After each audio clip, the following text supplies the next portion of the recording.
नेपाल सरकार का एक फैसला और फिर सुलगने लगा काठमांडू। आखिर क्यों बालेनशाह से रूठ गया नेपाल का जेएनजी।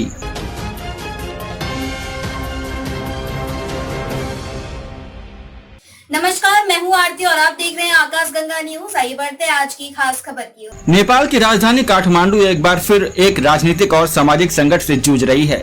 सड़कों पर उतरा युवाओं का सैलाब और हवा में गूंजते सरकार विरोधी नारे इस बात तक गवाही दे रहे हैं कि काठमांडू के हालात बेहद तनावपूर्ण हो चुके हैं। ऐसे में यह कहना गलत नहीं होगा कि जेएनजी के दम पर प्रधानमंत्री बालेनशाह सत्ता की कुर्सी तक पहुंचे थे।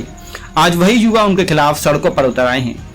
शहर भर में इस भारी आक्रोश का कारण को ऐसे समझा जा सकता है कि नेपाल सरकार ने बिना किसी पुनर्वास योजना के गरीबों, झुग्गीवासियों और भूमिहीन लोगों को उनके आसियानों से बेदखल करना शुरू कर दिया है। नेपाल सरकार के इस फैसले के विरोध में लोग एक बार फिर सड़कों पर उतर आए हैं और विरोध प्रदर्शन एक बार फिर बड़े आंदोलन की ओर इशारा कर रहा है।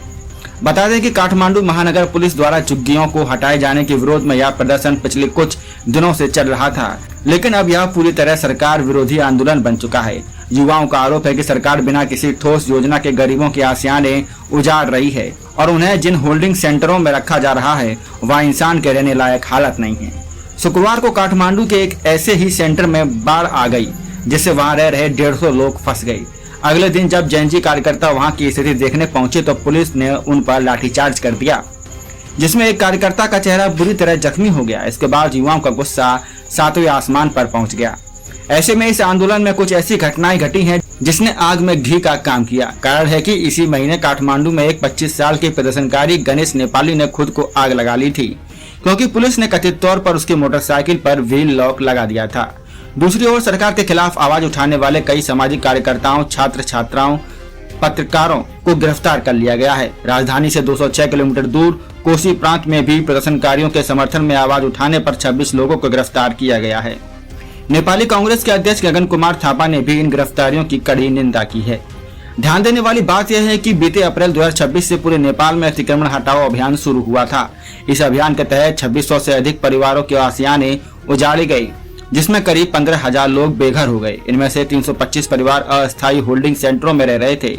इसके बाद सरकार ने 2 जुलाई को आदेश दिया कि सभी लोग 6 जुलाई तक इन सेंटरों को खाली करा दें, लेकिन कम से कम 60 परिवारों ने जाने से मना कर दिया, क्योंकि उनके पास सिर छुपाने की कोई जगह नहीं थी।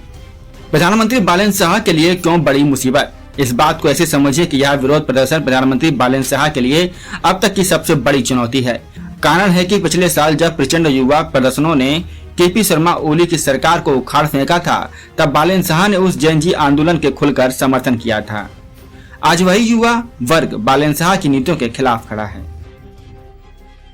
ऐसी खास खबरों को देखने के लिए बने रहिए आकाशगंगा न्यूज के साथ। आपको हमारी खबर पसंद आई हो तो खबर को लाइक करें, सब्सक्राइब करें व शेयर जरूर करें। आपसे फिर होगी मुलाकात, तब तक के लिए नमस्कार।